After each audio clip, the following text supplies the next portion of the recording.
You are now listening to the fastest show on iSports Radio. My name is Darryl Kinsey Jr. Welcoming you taking a lap of extra mile for today, July 7th, 2025. Well, happy belated 4th of July to all of you. Had some great racing across the country and the world between the Indiana Governor's Cup and H1 Unlimited, NASCAR in Chicago, IndyCar in mid-Ohio, Formula One across the pond in Great Britain. We're going to talk about all of that here and more. Freddie B, the Racelets podcast, will be on in just a moment. Help me talk about racing in mid-Ohio. But before we get started, Texas and the world is in mourning today after hellacious flooding has swept through central Texas. By last count, over 100 dead in what has been catastrophic flash flooding. The most heart-wrenching case being a sleepaway camp where a cabin was washed away with 27 girls, campers and counselors that have now, as of today, been confirmed dead due to this flooding. And at the bottom of your picture are some charities that are helping out in Kerr County to help provide relief for those caught up in the Central Texas flooding. You can visit those links to donate if you wish, and we'll be running those there at the bottom of the screen during the entire program. So we're going to go ahead and get started with our review of the weekend that was. And first, I'm going to welcome in our first guest, Freddie B of the Raceless podcast is here. Freddie, good to see you again. And was watching the Indy race at Mid-Ohio. And the one thing I will say is Alex Palou is actually human. He is. Darryl, thank you so much for having me on again. First and foremost, though, I want to touch back on what you started with the beginning of the show, and thoughts and prayers to everybody in Central Texas. Heartbreaking. I know here in California, we've had our share of disasters recently with the wildfires, and they're starting up again now this summer. So please, if anybody can donate to those links that you mentioned, that would make a world of difference to those in need, especially when it comes to children. Yeah, anything you can donate. And I don't want to dwell on it too much, but the story of the summer camp just pulls at your heartstrings. You have a daughter. I don't have kids, but I do have nieces, and I can't imagine what those families are going through. So they've been in my prayers the entire time. It touches home a lot for me. I have a daughter, my oldest, she's 16. She's up in Washington State working at a summer camp for this summer. Oh. So, it means a lot. If you guys can donate and help, anything is great, especially when it comes to the children. But let's go back. Let's talk some IndyCar racing, Darryl. You said Alex isn't human, right?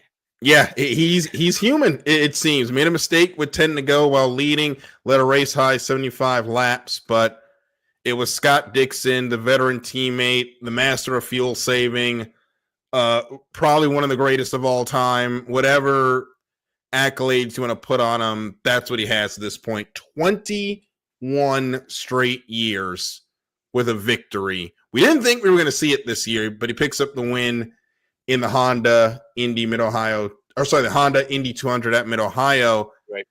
And Freddie, I don't know what to say. For 21 straight years to pick up a win is sensational. Unbelievable. The Iceman cometh. And this race in particular, was his 7th win at Mid-Ohio. If you think about Scott Dixon's career, he's got 7 wins just at this single track alone. And now with his victory yesterday, 21 straight seasons with an IndyCar victory. I don't know how you could put that in terms of other major sports records or things like that, but that's got to be up there. And you mentioned, how does he keep doing it, at his age? And Will Buxton said could be the greatest athlete right now physically with what he does, his mental preparedness, his health and fitness. He reminds me a lot of like what Novak Djokovic is on the tennis side, how he is dedicated to his body and to his craft. And wow, Scott Dixon. unbelievable. And to top it off, he had his son there. If you I don't know if you saw the video, but he was greeting him as he came into victory lane. His son Kit was there to witness his first victory. So that was really cool as well. Always cute to see the kids there. But yeah, I think LeBron James comes to mind, Tom Brady, when it comes to the longevity of still being able to get out there and do it at the highest level. LeBron James could probably play another 3 or 4 years. Tom Brady, it took a while for his body to finally say, look, we're done now. Yeah. But yeah, those are two of the greats, like you're mentioning right there. Yeah. There's something different about their breed. I don't know what it is. It's something about these one-of-one athletes where they're just genetic freaks. They don't break down like the rest of us. I'm glad I'm just able to witness this in the prime of my life as well. To get to see these athletes doing what they do is simply incredible. And now, for the younger generation too, they're seeing a guy who's been racing for over 20 years on the circuit, doing the same thing he did when he started. So, and all of his seasons too at Chip Ganassi. Yeah, and not to mention that he went through 2 different series. He ran Champ Car, and then in the IndyCar, 2 completely different versions of open wheel in America, and still been successful. I wonder how he would have ran had they stayed over in Champ Car a little bit longer, because they were only there for 2 years where they made the jump over to IndyCar, where they've been since. Yeah, I don't know. Scott he's always been so great, and Champ Car, he was right in there in the mix of those guys back in the day, the Paul Tracy's, the Bruno Junqueiras. Who am I missing here? Juan Pablo Montoya. They were teammates all at Target there, and yeah, he's phenomenal. But yeah, it's good to see him get a win, and with that victory yesterday, he's now jumped into 4th in the current standing. So he is in this dogfight, if you can say we have a dogfight. I mean, there's a great fight going on for second right now.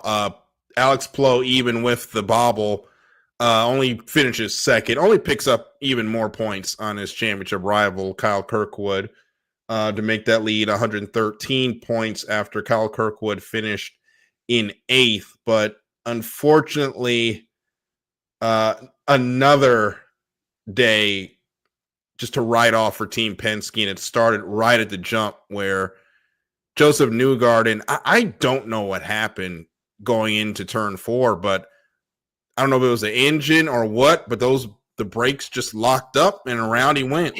Just a rear wheel lockup, and Joseph for the first time actually did an interview on the Fox broadcast, and that's exactly what he said. It was a rear lockup.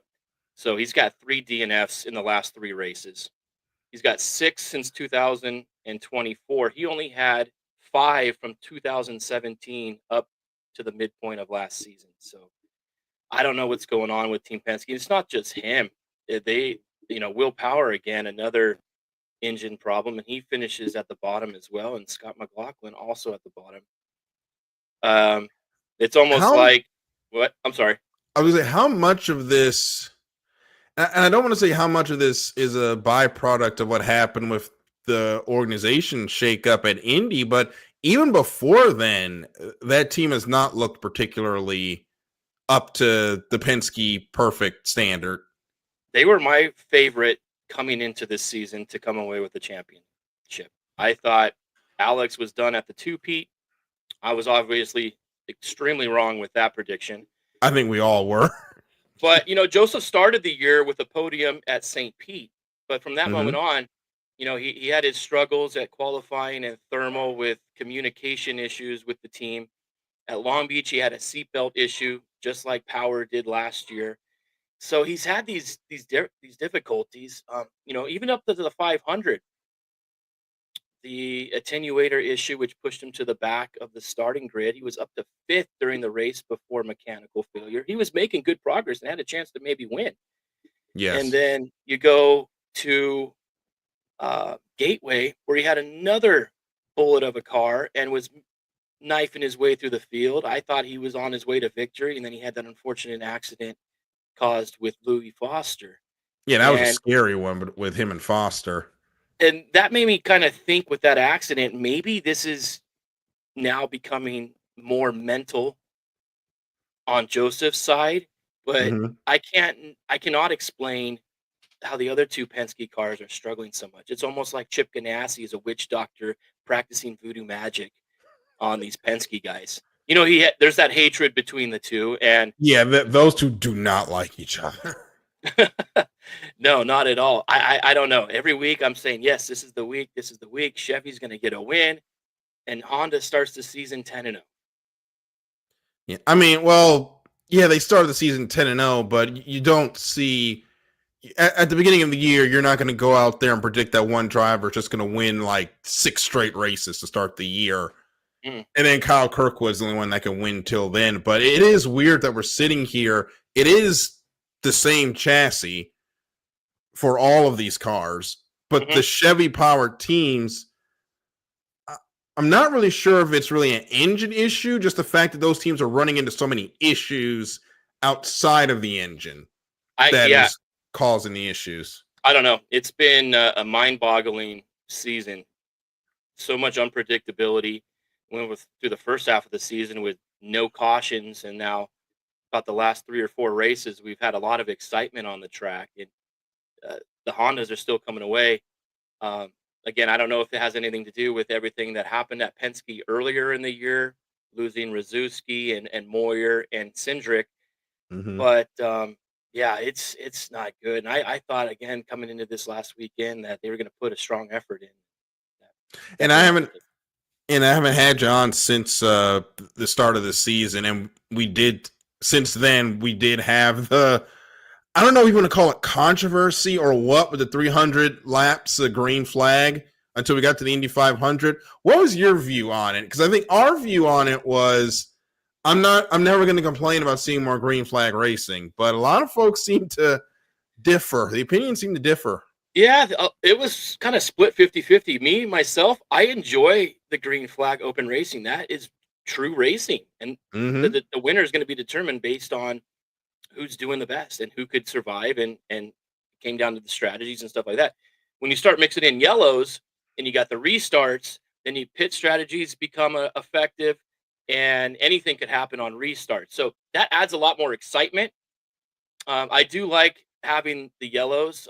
This last weekend's race, though, at Mid Ohio, um, not as exciting for me as the previous 3 weekend of races that we had, but still a good race, and we got a new winner now. So let's see if we can keep that trend going, or is Alex just going to pull this thing and close in on the championship by the end of the month?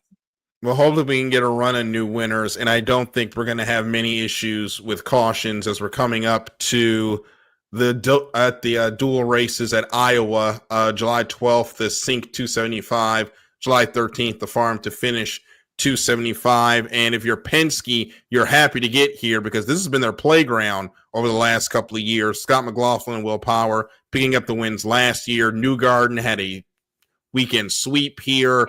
Correct. This is some home cooking Iowa style for Team Penske that desperately needs to get back to have something to rally on for the second half of this season. Yeah, even with as bad of a season as they're having, Will Power is still sitting 10th in the championship standings. He doesn't have a shot at winning the championship, but still 10th after the disastrous season that he has had as well. But I'm gonna go on a limb again, and I'm gonna say Penske is gonna do something this weekend. They've got 2 chances to try to come up with a win, so Hmm. we'll see what happens. I don't know. Maybe Pato Award can get a win and jump himself into second place in the standings as well. Yeah, and speaking of, because I just looked at the point standings and I just did like a double, triple take. Um, Joseph Newgarden is 19th in points. That doesn't even sound correct. That's how bad the season has been. Yeah, and the 3 DNFs in a row do Yeah. not help at all. He's I don't know. I think it's mental, like I said, Mm-hmm. and I really am hoping that he can turn it around just for his sanity. Just to get back in winning. And the fans, when it comes to Joseph too, are on the fence. It seems like they either love him or they hate him after they calling him a cheater and this and that. But I feel for the guy. I'm a New Garden fan as well, and I just want to see him do good. I can't really blame the guy or call him a cheater. It's not like he's making these calls that are affecting his car, but the sport's better when you have an American driver in the mix. And Joseph Newgarden for a long time has been that American poster boy for IndyCar, and it's a lot better when he's doing well. Yeah, absolutely. And that makes me think maybe what he's gone through over the last 3 years has kind of paid its tolls on him and his body. After winning the back-to-back Indy 500s, all the media circus that it surrounded him. He's the headliner of the Fox commercials now. He is the poster child and the face of IndyCar racing. And I don't know. I hope he can turn this self around. He's a great guy, and I really like him, but I don't know. We're all hoping that Team Penske can turn around because you need that team. It's hard to say you want that team to hate, but I think that's what they've become over the last couple of years, whether they want it or not. And it's better when that team is actually doing well compared to them having all the issues. But we're right up against it. Freddie, give me your final thoughts, what you are hoping to see in Iowa. Well, it's either going to go two ways, I think. Either Alex is going to come away with either a bigger gap in his point total over second place, or we may see some mix-up and this gap narrow down. If I had to make a call on anything, make any predictions, I think, ovals suit Connor Daly really well. I'm going to throw a long shot on Connor Daly to come away, maybe win one of these races, and maybe we'll see one of the Penskes win the other. All right, and where can they hear the Racelets podcast? Yeah, you can find this on YouTube and on Spotify. Just search Racelets Podcast or Racelets IndyCar Podcast. You can also find us on Twitter under Racelets Podcast and on Instagram as well. All right, Freddie B, thank you so much, and we'll be hearing from you more during the seasons, and enjoy Iowa. Thank you so much, Darryl. It was a pleasure. Of course. So that was Freddie B of the Racelets Podcast. Before we get out of here, we want to quickly review the H1 Unlimited Governor's Cup racing for round number 2 of the H1 Unlimited season was there in Madison, Iowa. And after a rough weather weekend in Guntersville, we actually got to see a final heat.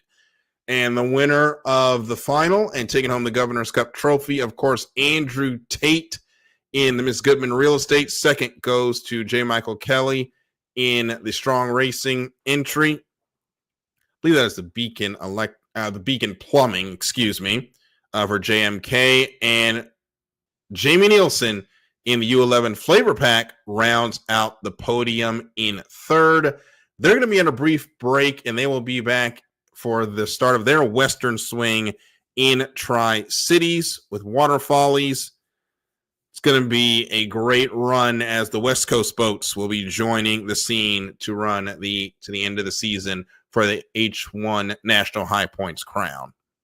So we'll be right back, and then when we come back, we will be discussing the Formula One British Grand Prix, and it was a rough day for all of the rookies. We'll talk about that on the other side of this break here on the Extra Mile on iSports Radio, your direct feed for all that is sports.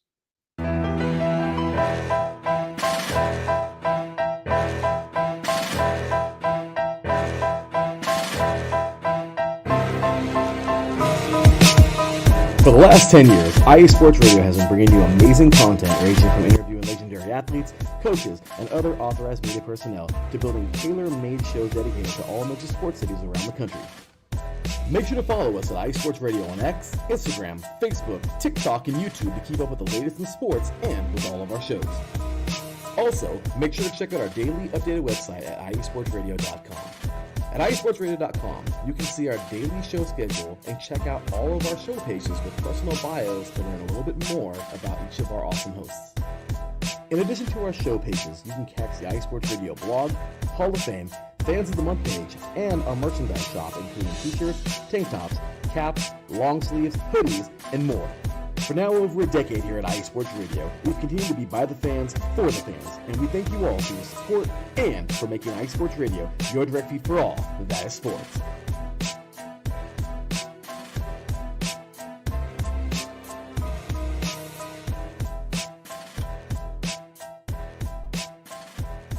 And we're back here in the Extra Mile, IE Sports Radio, your direct feed for all that is sports.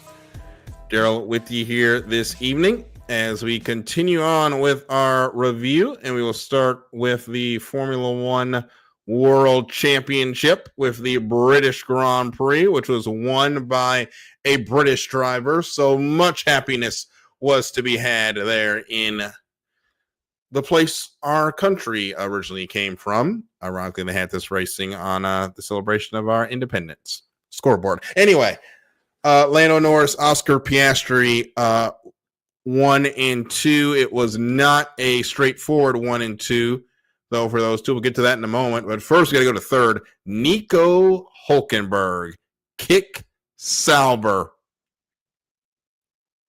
Ladies and gentlemen, he finally did it.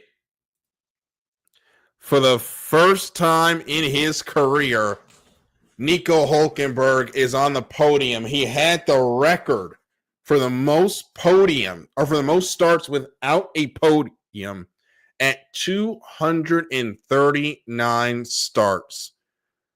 But start 240, he finally gets it done in the Kick Sauber, helped out by the rain and the strategy, but it doesn't matter. You take the podiums how you can get them, and it was a popular podium finish throughout the F1 fan base and the series at large, where Red Bull and Mercedes actually sent Nico some champagne to celebrate because the Kick Sauber team didn't have any on hand. That team really has not had a look at having any sort of podiums this year. So to see Nico up there picking up 15 huge points for their championship is great, especially because it was not the best day for the rookies. In fact, all of them, save Ollie Behrman, crashed out. Kimi Antonelli, Isaac Hadjar, Gabriel Bortolato, Franco Colapinto. Colapinto didn't start. The other rookies DNF'd as they got into some issues with the tricky conditions in Silverstone, which is a hard track to run at the best of times. If you ever run an F1 game, you know how difficult that circuit could be. And then you throw rain on it. Well, everybody was slip-sliding around. Hadjar actually had a huge impact with the wall during the race. Bortolato spun around on lap number 3. Kimi Antonelli was done on lap 23. Liam Lawson, the only non-rookie, ended up out of the race with a crash on the very first lap. But Ollie Behrman gets to carry the golden spoon for the rookies, finishing in the 11th spot, even though he had a rough weekend himself, hitting the wall or crashing going into pit entry and picking up a 10-place grid penalty for a infringement during the red flag on Saturday, which also included 4 penalty points for Behrman. He does rally back, but finishes just outside the points. And now we'll go back to Norris and Piastri. The reason Oscar Piastri finished in the second spot is he got a 10-second penalty for slamming on the brakes during a safety car restart. We know how the Formula One restarts go at this point, where there's a lot of gamesmanship before we get around to the start-finish line, actually start racing again after the green flag is out. Piastri, hard on the brakes, caught out Max Verstappen, who would end up finishing 5th. Verstappen would go around. Piastri would get the 10-second penalty. There's been a lot of conversation about whether or not that penalty was harsh. In my opinion, this just brings up the fact that we need to go back, that Formula One needs a restart line. They need some sort of, kind of like what NASCAR has. they need a way to where the officials have control over the restart. Because right now, if you keep doing what you're doing, the teams are just going to keep playing these games and keep getting into issues where we have drivers getting into the wall or causing stack ups that cause big wrecks like what we saw in Mugello in 2020, where we had a big stack up on the restart that took a lot of cars out. Thankfully, no one got hurt, but it's a struggle watching these restarts in Formula One.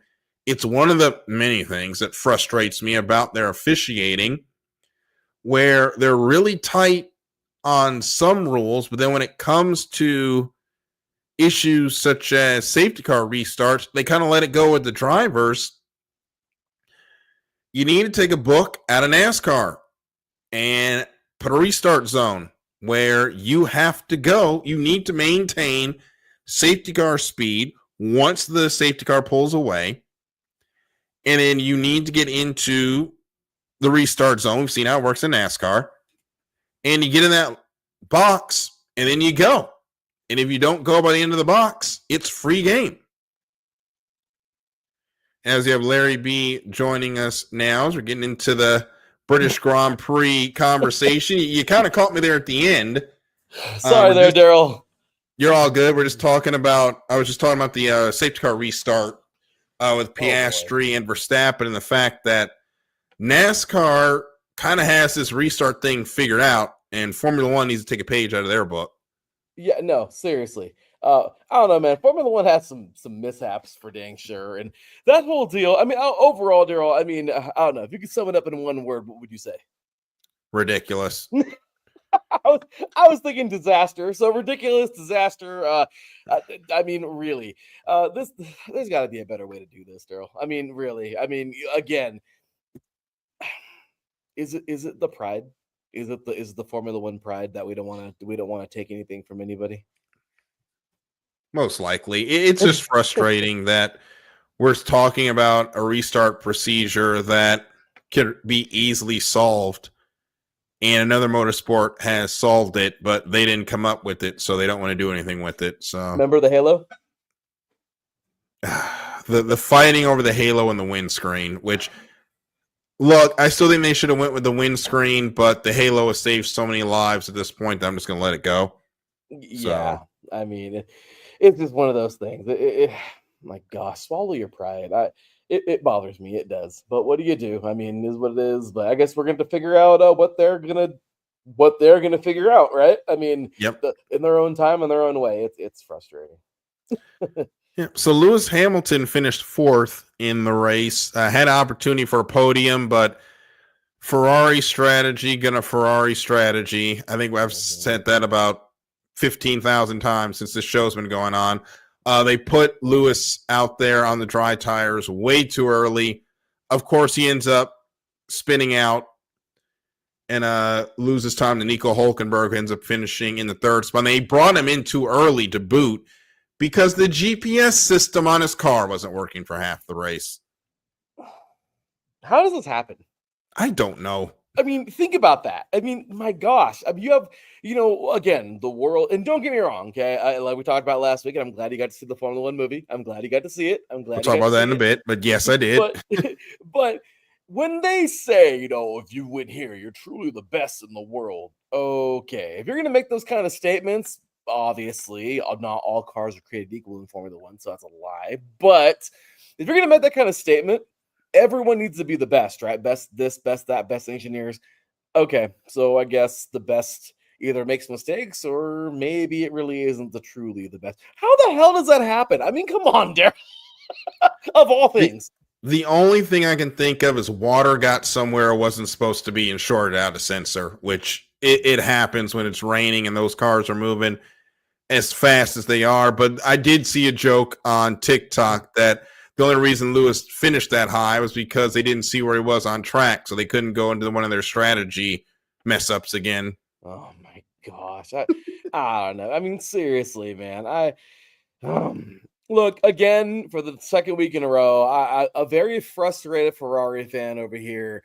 we have one of the all-time greats. The man won 4 in a row. I mean, golly. And now really, we got Michael Jordan on the team right now, and we look like we don't have anyone. I mean, it's frustrating, man. It's Well, more than frustrating. 4 in a row. I think he got 6 in a row before. Oh, didn't he? Yeah, he got the 6 in a row before Abu Dhabi happened. That's right. So, I mean, this guy, legend in every facet. Get him a better car, Ferrari. My gosh. But anyway, without beating that dead horse, yeah, I don't know, man. Ferrari is just mistake city, man. I swear, like anything they are seriously Murphy's law. Like anything that can go wrong will, and that just bums me out, man. This is his race. I mean, I get it. I know Lando Norris too. I get it, fellow Brit. But when it comes down to it, come on, man. I mean, this is a race that Lewis Hamilton had under his thumb for so many years. I mean, this guy deserved, especially with the new team Ferrari. I mean, come on, man. We couldn't do better for Lewis in this one. I mean, I swear, if you can't be better in any damn race, right? I mean, could you do better for him in this one? Oh my gosh. Okay, sorry, because I'm gonna just continue to go off my rant, Darryl. I'm sorry, but it really, really freaking bothers me. That was annoying. Mm-hmm. He deserved a podium. He did, and he ran well enough to do it, but unfortunately, the team let him down again, which has been the story of a lot of folks in Ferrari post the Michael Schumacher years. It's ridiculous, Darryl. I just don't understand it. I don't get how we have, state of the art this, state of the art that, and everything, but really you can't get one of the best drivers to ever drive a better car. You can't not make stupid mistakes.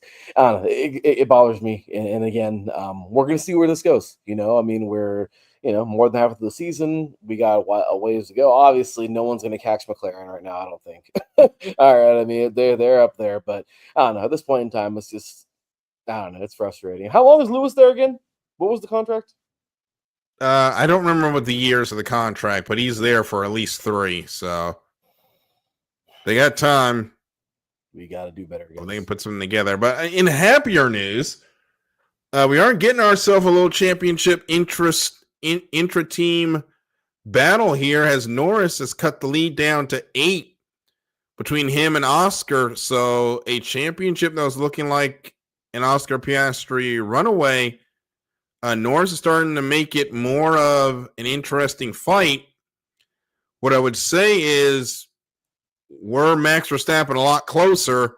Is the infighting going to get to them again? But unfortunately, that Red Bull is nowhere to be seen. So I think they'll be able to fight this one out amongst themselves. They will. And I'll tell you, I mean, it's really cool to see two teams that we haven't really seen up here in a very, very, well, really ever. I mean, my gosh, but it's awesome. It really is cool to see it, and seeing these guys up there go head to head. We're gonna see a nice little battle between two cars where, Zach Brown's not gonna be mad whoever wins this one, right? I mean, this is a special time right now for a team that just hasn't had the best of luck whatsoever. So I mean, it's been a long time coming for these guys, and it's neat to see these two be able to duke it out with nobody in sight. So I mean, may the best McLaren win, I guess. I mean, these guys are amazing. They've really shown that they are, obviously give a driver a good car, and look what happens. Ferrari. So I mean, Piastri, Norris, let's see who dukes it out and wins this thing. But overall, constructor, I'm almost positive. I mean, we know who's going to win that. All right. but when it comes to the drivers, it'll be fun to watch these two. It'll be fun. Hopefully, the championship. We will have 3 weeks off. They will be back in Belgium, then they'll go to Hungary, and then we will be off for the summer break. Before we take our break, real quick, I did get to see Formula One last Wednesday. Really good movie. Definitely spoiler free. There's some instances there where I'm like, the FIA was really lenient on them in the F1 movie universe, because there should have been some harsher penalties. Oh, there definitely should have been. Again, movie, right? But what a good one. Again, spoiler free. We gotta do one after like about a month, Daryl. After it's out, talk about You it. guys have another week, and then we're going to get into a spoiler discussion on F1 the movie. I'm just going to say that. So you have till next week. Yeah, I'm down. That was fun. It was a great movie. Really enjoyed it. And again, just go see it. If you haven't seen it yet, go see it, you guys. It is totally worth it. Yes. So we're going to take another break. We're going to take our last break of the evening. When we come back, the sports cars are heading to Canada and Brazil, and NASCAR was on the streets of Chicago. We'll talk about that on the other side of this break. Here on the Extra Mile on iSports Radio, your direct feed for all that is sports.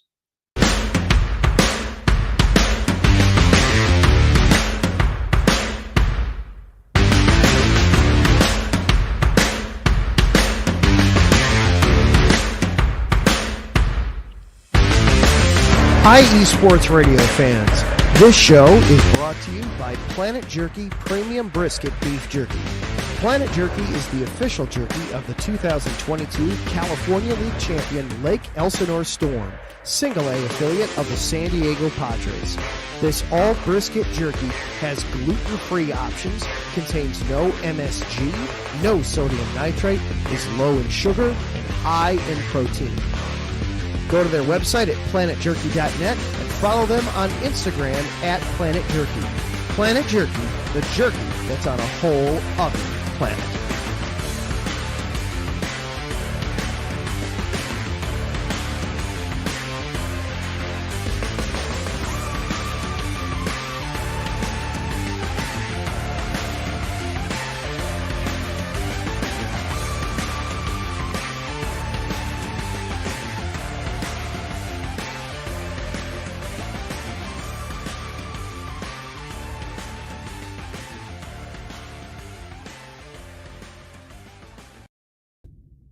Rise and shine. It's 4 a.m. The stars are still out. The sun is beneath the horizon, but it's time to punch in and go to work. The comfort of your warm-ups turns into the grinding out of your reps as the clinking and the clanking of the plates create a symphony of euphoria.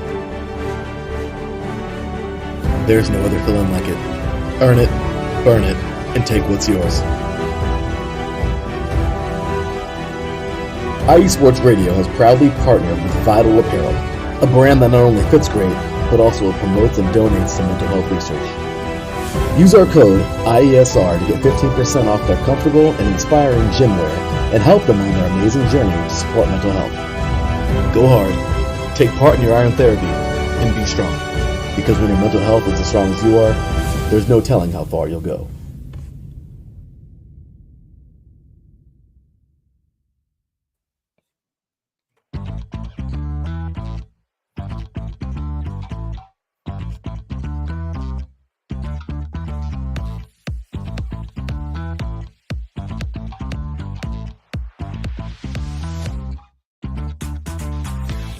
Hey there, iEsports Radio fans. Be sure to check out our sponsor, Seal the Deal Wax Seals by Cecilia B.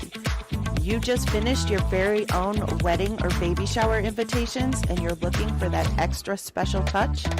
Maybe you just wrote a letter to a relative or a friend and you want to add to their smile when they receive it. Then seal the deal with Cecilia's handmade sealing wax stamps for your invitations, letters, and gifts. You bring the deal, we'll bring the seal.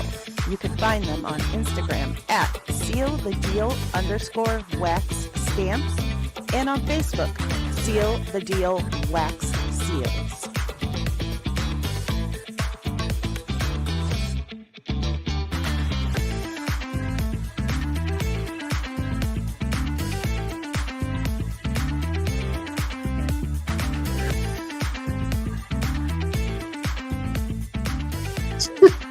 And we're back here at the Extra Mile iSports Radio. Your direct feed for all that is sports. Daryl and Larry here with you for the final segment of the night. We'll get some sports car conversation here before we get into NASCAR. WEC and IMSA back in action this weekend. WEC is heading to Brazil for the 6 hours of Sao Paulo, and it's all about, in the top category, who if anyone, can slow down Ferrari. They have dominated the season so far, and I think Larry has the answer for us. It's nobody. It feels so good. But again, Daryl's going to kick me off the show, you guys. I'm sorry. I can't help it. I mean, if you can do this for these cars, you can't do it for Formula One. You can't. Look at the dominance, Darryl. Like, Ferrari has just eaten all these other cars for breakfast, lunch, and dinner. And you want to know why? Because they ran a 24-hour race not too long ago, Darryl. So they did have breakfast, lunch, and dinner twice. So I'm just saying, like, come on, man. Okay, so again, sorry not to go too far into that. I'm sorry. Well, the thing is, what helps is the Ferrari hypercar team is run by AF Course and not the in-house Ferrari team. So that might have something to do with it. True. On the other side, the LMGT3 teams, Manti First Form currently leads the championship in their Porsche, but it is a tight battle with Vista AF Corsa Ferrari and TF Sport Corvette, the number 33 Corvette in third. It's a close run in the championship heading into Sao Paulo, and that's because all three of those teams at the top for the GT3s have had some issues. Manti did not score in Qatar. The Vista team did not score in their home race in Imola, and the TF Sport team ran into some serious issues in Belgium. But the Manti First Form took the win in the GT3 category in Le Mans. So that has boosted their championship, but it's a nice three-horse race heading into Brazil. It's exciting. That's going to be a lot of fun to watch because, I mean, you love these. And that's what, again, I love about sports car. Just like in the NHRA, different classes, different points. You know, this one might be kind of like low-key over, but this one's really fun to watch. So, yeah, that's going to be so much fun to watch those guys. And Brazil is such a great track. This circuit is a fun one. Like that big old hill that comes down. Nothing like the corkscrew of Monterey, but still, I mean, just a really good one here. Overall, I don't know, man. I like that. Don't get me wrong, Ferrari fan all day, but man, I really like that Corvette. Yeah, the Corvette's always a lot of fun, but that is a car that's finally starting to find some speed. They've had some, lack of a better word, some issues in GT3 spec when it comes to getting the Corvette competitive, but that's just because GT3 is the most competitive era for GT racing ever. There's just so many good cars and balance of performance that it is hard to get to the front. And if you're missing a tenth, you're missing seconds over a race. So, and that is so crazy. These two races are going to be a lot of fun too. I got to get up a little tad bit early on Sunday to watch Brazil. Obviously we'll get into IMSA a little bit, but yeah, man, no, this is really, really, really cool. A nice 6-hour sprint. We just had one of these when a couple weeks ago, if I'm not mistaken, right? We just had, I know we had obviously Le Mans, but no, we haven't had WEC. No, we've been off since Le Mans. Everybody needs a break after that. I was thinking about, I'm sorry, I was still in IMSA at the Glen. I'm sorry. I was like, we just had a 6-hour, but obviously, yeah, the Glen, sorry. But yeah, man, that the WEC, this is great because obviously, as we always say, a race within a race within a race within a race. This circuit to me is cool because there's a lot of places to pass here. Yes. And this is what makes this race a lot of fun to watch because you see all this lap traffic and everything. But overall, I don't know. I just don't think right now Hypercar is going to get touched in Ferrari. I think they're just fine. And then obviously, I don't know. Like I said, going down to oh my gosh, oh my gosh, I'm gonna call it GTD. GT3. Sorry. GT3. Oh my gosh. How did I get a 3 and a D mixed up? I don't know, man. Like I said, that little Porsche that won, that the team that won in at Le Mans. I mean, overall, they're still going to be a hot ticket. Right now, in the points, they're still pretty up there, aren't they? They're first, aren't they, overall? Yeah, they're first right now, but it's only slight, 81 to 76. Yeah, so, I mean, obviously, I don't know. Wouldn't surprise me if they won that thing. Again, that Vet Ferrari, that GT3 is one of my favorite classes to watch right now because, again, Hypercar feels like it's freaking PSG in Ligue 1. Okay, they already won in December. Okay, right? I mean, I think a couple more. I think if Ferrari wins in Brazil, I think you can go ahead and wrap this one up. I know Toyota is currently second. They're thinking of actually coming with a new look hypercar, at least as far as the bodywork is concerned, next year to look more like what they currently have on the road right now, which will be interesting to see. But right now, hopefully that bodywork will help them with speed, because right now Ferrari has all of it. But we shift gears to WEC. LMP2 in both GTD categories, Pro and Am, will be in competition in Canadian Tire Motorsports Park. This is always a marquee race on the schedule because the Canadian Tire Motorsports Park race course is fast. There's some passing zones, but there's a little traffic management that has to go into it as well. It makes all the ingredients to have a great sports car race. Another gem. That, my gosh, we were talking about before the show, Darryl, and honestly, man, this is like I'm freaking out. This is a great weekend. I mean, obviously, we haven't gotten to NASCAR yet, but obviously, it's one of my favorite tracks, even though I know it's not everybody's. Regardless, though, I mean, again, Brazil, 6 hours Brazil. They're good times for us too in the Americas. Okay, they're not too far away. So Canada up top with IMSA, and again, another truly fun track here. This is a simple one, right, Darryl? This is only like a 3-hour race, right? This isn't a there's only 3 hours. Well, only 3 hours. It's still endurance race at the end of the day. Yeah, no, true. It is. And this is going to be so much fun to watch too, because obviously, I don't know why I don't have the darn standings up. I had them, but that's why I deleted them. Great. Okay. But overall, yeah, so far, man, I mean, we see just dominance, and I'm looking at the wrong. Great. Okay. Regardless, though. Well, I've got it in front of me. So Okay. LMP2, the number 22 for United Autosports, leading the way in their much shorter season that they have now for LMP2. This is only their third race for them of the season officially. The 74 Riley and the 99 AO Racing Spike round out the top three. Mm-hmm. While in GTD Pro, it's actually the Corvette Racing team. Corvette Racing by Pratt Miller Motorsports that's on top, with AO Racing in second and Dragon Speed in third. Mm-hmm.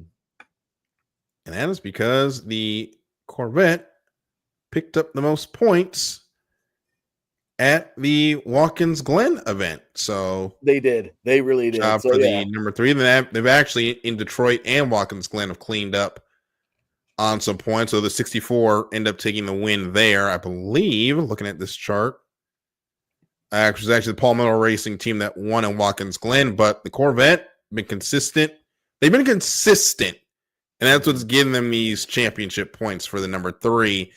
And in GTD, in the amateur category, Windward Racing, absolutely dominant, although they did have their hiccup in Watkins Glen and ended up finishing down the order. They are leading 1,550 points. The Harder Racing team, that Aston Martin and the 12 Vassar Silver Racing Lexus in the swan song for that particular make of Lexus. They're getting a new one next year. So they are not going away, just getting a new body style next year in third. I mean, we see this. I mean, my gosh. I mean, they're all still pretty close. I mean, the GTD, the Windward, we see these guys, Windward Racing. I mean, it's still pretty close there in that one. I mean, look at the GTD Pro. I mean, same thing. I mean, all these are pretty close. LMP2 sucks that they only ran 3. I mean, to think we have more with those guys, but it kind of sucks. But all 4 classes are actually pretty close, which is neat. And this is going to be a lot of fun for Canada because somebody can overtake here.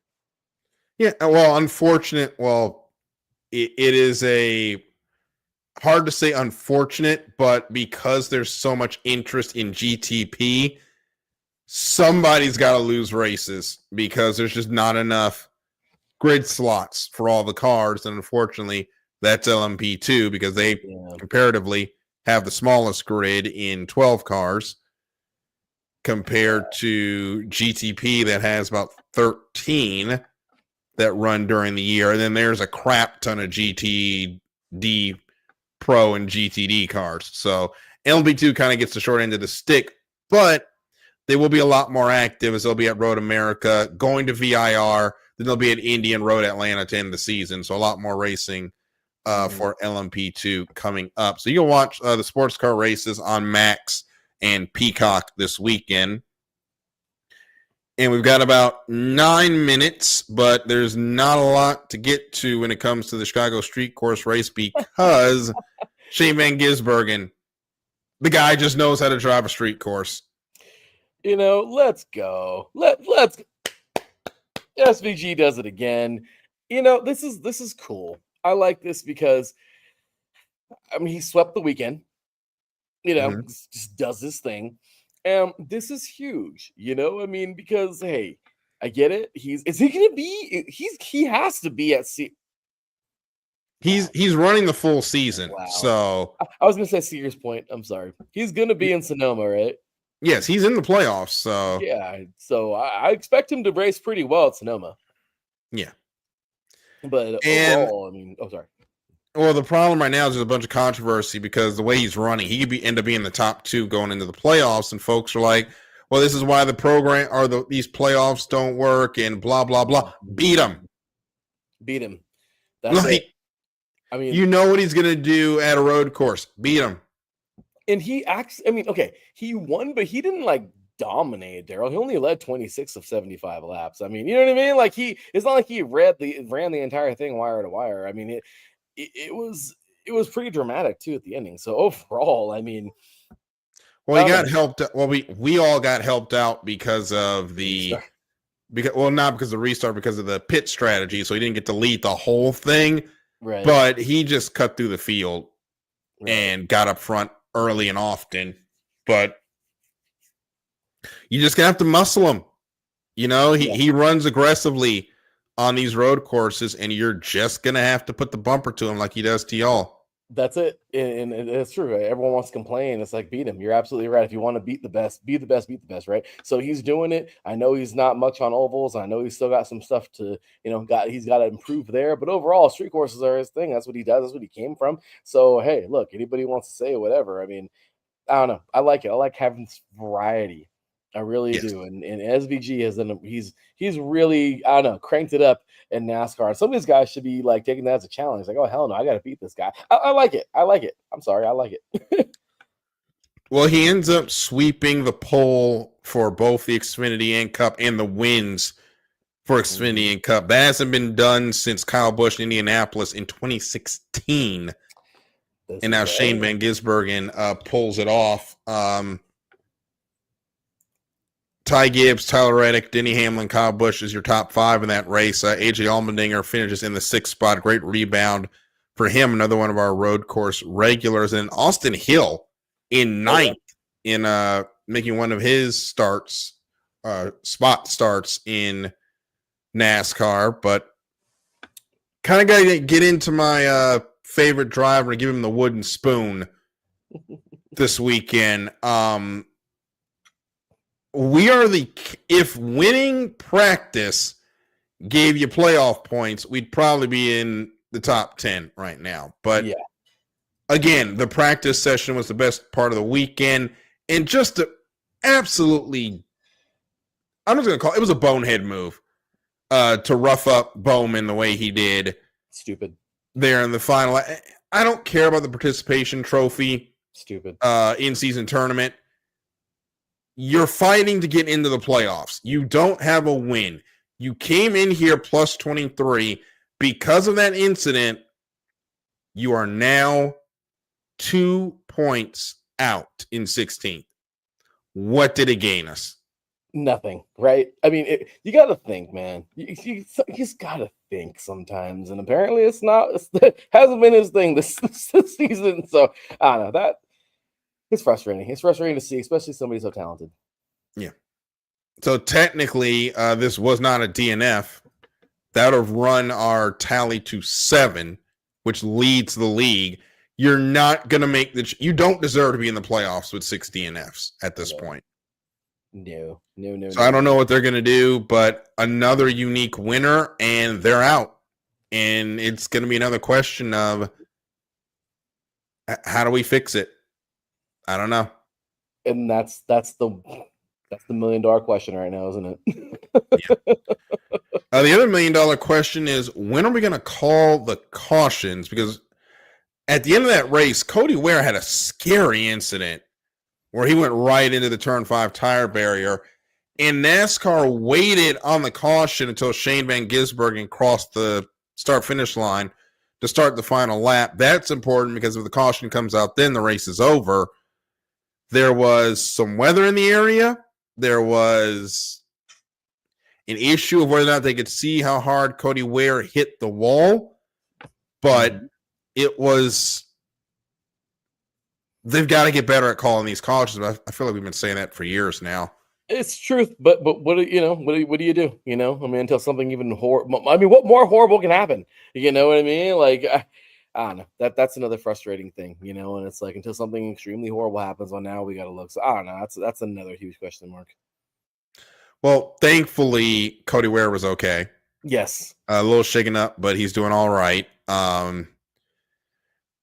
I would like to see us throw the caution a little bit faster there. Yes. And the issue, though, is we would have probably been in a situation where the third straight year rain ends this race. Mm-hmm. Because, unfortunately, It there was a storm on the way. What is it with the storm, with freaking rain and this time of year, especially the 4th of July? I mean, how does that happen? The dead of the summer, you know, or not the dead of the summer, really, you know, really close to the start of the summer. So I don't know. I guess June gloom is follows close to this race, right? Yeah, it's rough. But the question about this race is whether or not it's going to come back. And we were talking about a little bit of this before the show started. City of Chicago officials are hopeful to run another 2 years of this race. Probably not on July 4th, especially next year. Being the 250, it's probably a better idea, right, to run or just make the July 4th an off weekend, because it's hard to get somebody that says, hey, take up some of your hotel space with a race weekend. Yeah, it's tough. And really, it doesn't need to be an off week, because sometimes, I don't know, when things need to measure up, you know, when too many things have to be, you know, here, and here, and then one thing doesn't align, everything just goes to hell. And we can't have that, man. So overall, why not? Why not just take off the 4th of July and get back to racing the next week? I don't see the big deal. I don't know why they've condensed the season with so few breaks, but we need more of the off weeks in here, because it's just rough right now on the season. Yeah, couldn't agree more, man. But I am excited for San Diego if possible. Yeah, I hope we'll be hearing more about that soon. But we are going to Sonoma this weekend, and honestly, unless these guys get their elbows out, it's going to be another Shane Van Gisbergen runaway. Hey, you know what? Let's go. Let him push them. Good. I love this. This is fun. Again, this is just a really, really fun deal. I enjoy seeing it. Oh my gosh. Last year, who won this thing last year at Sonoma? It was Larson, didn't he? Didn't Larson win? Don't know. I mean, hey, is he going to defend his title, or is SVG going to run away with this one too? So let's see. You know what I mean? Like, let's go. This will be fun. This will be a fun race this weekend. Yeah, well, the thing is, everybody knows who he is now, or they shouldn't. And yeah, so was Kyle Larson over Michael McDowell last year. And everybody's got to get their elbows out, and it's going to be fun. It's going to be fun. I'm ready for this one.